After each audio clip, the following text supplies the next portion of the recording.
Welcome to మరో కురుక్షేత్రం. పాలమూరు వెనుకబాటుతనానికి వలసలకు కాంగ్రెస్ పార్టీయే కారణం కాదా అంటూ కేసీఆర్ గారి కృషితో నాటి పెండింగ్ ప్రాజెక్టులు రన్నింగ్ ప్రాజెక్టులుగా మారి పాలమూరు పచ్చబడింది.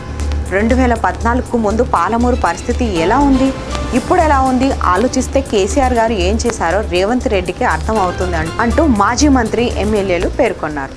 నిన్న ముఖ్యమంత్రి రేవంత్ రెడ్డి గారు మహబూబ్ నగర్ లో చేసిన వ్యాఖ్యల్ని తీవ్రంగా ఖండిస్తా ఉన్నాం. ఇవాళ మహబూబ్ నగర్ వెనుకబాటుతనానికి కారణం నాటి తెలుగుదేశం పాలన, నాటి కాంగ్రెస్ పాలన. రేవంత్ రెడ్డి గారు తిట్టాల్సి వస్తే ఆయన గురువు గారైన చంద్రబాబు నాయుడు తిట్టాలి. ఆయన నిందించాల్సి వస్తే తన కాంగ్రెస్ పార్టీ పాలమూరు జిల్లాకు చేసిన మోసాలను కోసం కాంగ్రెస్ పార్టీని నిందించాలి. ఆయన చంద్రబాబు పాపాలు, కాంగ్రెస్ పార్టీ లోపాలు, పాలమూరు పాలిట శాపాలు. ఈ పాలమూరు వెనుకబాటుతనానికి, పాలమూరు వలసలకు కారణమే నాటి కాంగ్రెస్ తెలుగుదేశం పాలన. అంటే మీరు గతంలో ఉన్నటువంటి తెలుగుదేశం పార్టీ గాని, ప్రస్తుతం మీరున్నటువంటి కాంగ్రెస్ పార్టీ యొక్క పాపాల శాపాల పుణ్యమే పాలమూరు వెనుకబాటుతనం. ఇవాళ బీఆర్ఎస్ పార్టీ వచ్చిన తర్వాత ఆ ప్రాజెక్టుల పేరే మార్చింది. మీరు మీ కాంగ్రెస్ తెలుగుదేశం పాలనలో కల్వకుర్తి, నట్టెంపాడు, భీమా, కోయిల్ సాగర్ లాంటి ప్రాజెక్టులకు పేరు మారి లాస్ట్ కు పెండింగ్ ప్రాజెక్టులుగా నామకరణం చేసిన ఘనత కాంగ్రెస్ తెలుగుదేశం పార్టీలేదు. ఆ పెండింగ్ ప్రాజెక్టులను రన్నింగ్ ప్రాజెక్టులుగా మార్చి ఇవాళ పాలమూరు జిల్లాను పచ్చబడగొట్టింది కేసీఆర్ గారు. పాలమూరు జిల్లాలకు వలసలు వాపస్ వచ్చినాయంటే అది కేసీఆర్ గారి కృషి. అటువంటి కేసీఆర్ గారిని తిట్టడం, విమర్శించడం అనేటువంటిది అవివేకం. దాన్ని మేము తీవ్రంగా ఈరోజు ఖండిస్తా ఉన్నాం. ఇవాళ నేను రేవంత్ రెడ్డి గారిని కోరేది ఒక్కటే, 2014 కేసీఆర్ గారు ముఖ్యమంత్రి గారు కాకముందు పాలమూరు పరిస్థితి ఏంది, ప్రస్తుతం పాలమూరు జిల్లా పరిస్థితి ఏంది, ఈ ప్రశ్నకు మీరు సమాధానం చెప్తే చాలు ఎవరేందో ప్రజలకు అర్థమవుతుంది.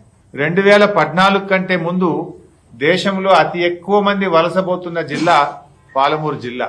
2014 కంటే ముందు దేశంలో ఎక్కువ కరువు ఉన్న జిల్లా పాలమూరు జిల్లా. 2014 కంటే ముందు దేశంలో అత్యంత వెనుకబడిన జిల్లా పాలమూరు జిల్లా. ఈ ఘనత కాంగ్రెస్ తెలుగుదేశం పార్టీలది. 2014-23 మధ్య పాలమూరు జిల్లా ఎట్లా మారింది? ఇలా ఎన్ని ఎకరాలకు కొత్త సాగునీరు వచ్చింది, ఎన్ని ప్రాజెక్టులు శాంక్షన్ అయినాయి, ఎన్ని చెరువులు బాగుపడ్డాయి, ఎన్ని బతుకులు బాగుపడ్డాయి, ఎన్ని కొత్త జిల్లాలు ఏర్పడ్డాయి, ఎన్ని కొత్త రెవెన్యూ డివిజన్లు ఏర్పడ్డాయి, ఎన్ని కొత్త మండలాలు ఏర్పడ్డాయి, ఎన్ని కాలేజీలు పాలమూరు జిల్లాకు వచ్చాయి. ఇవన్నీ ఒకసారి చూస్తే ముఖ్యమంత్రి గారికి కేసీఆర్ ఏం చేసిండో అర్థమవుతుంది. ఇవన్నీ వాస్తవాలు కదా, దాచేస్తే దాగని సత్యాలు. 1994-2004 మధ్య చంద్రబాబు నాయుడు గారు, నీ పాత గురువు గారు, ఈ జిల్లాను దత్తత తీసుకొని, ఎందుకంటే నువ్వే చెప్తావు కదా చంద్రబాబు నాయుడు రాజకీయ గురువు అని, ఈ జిల్లాను దత్తత తీసుకొని 10 ఏళ్ల అధికారంలో ఉండి ఒక్క ప్రాజెక్టు కూడా చంద్రబాబు నాయుడు గారు పూర్తి చేయలేదు. ఒక్క ఎకరానికి కూడా చంద్రబాబు నాయుడు గారు నీళ్లు అందించలేకపోయినారు. పాలమూరు ఇలా కరువును తరిమింది కేసీఆర్, వలసలు వాపసు తెచ్చింది కేసీఆర్. ఆనాడు చంద్రబాబు కాంగ్రెస్ ల హయాంలో వలసలకు నిలయంగా పాలమూరు జిల్లాను మారిస్తే వ్యవసాయానికి నిలయంగా పాలమూరు జిల్లాను మార్చి చూపింది కేసీఆర్ గారు. ఇందుకు సాక్ష్యం రేవంత్ రెడ్డి గారు, ఇంకెవరో కూడా కాదు.